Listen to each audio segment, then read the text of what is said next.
Welcome to our video presentation on the difference between a customer and a consumer. While these terms may seem similar, they represent distinct roles within the business world.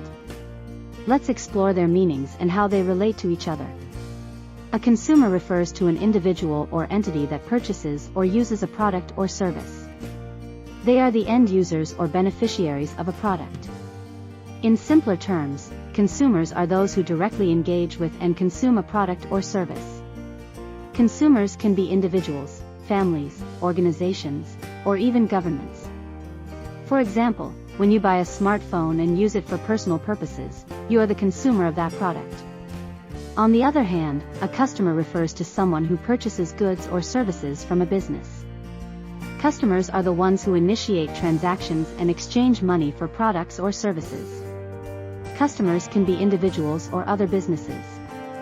They are the targeted audience for a company's marketing efforts and play a crucial role in driving revenue and growth for businesses.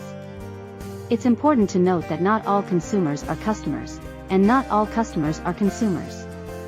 Let's consider an example.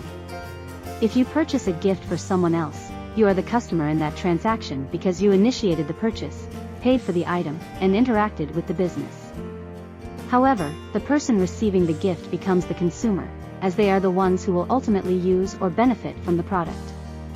To summarize, consumers are the end users or beneficiaries of a product or service, while customers are the individuals or entities who purchase goods or services from a business.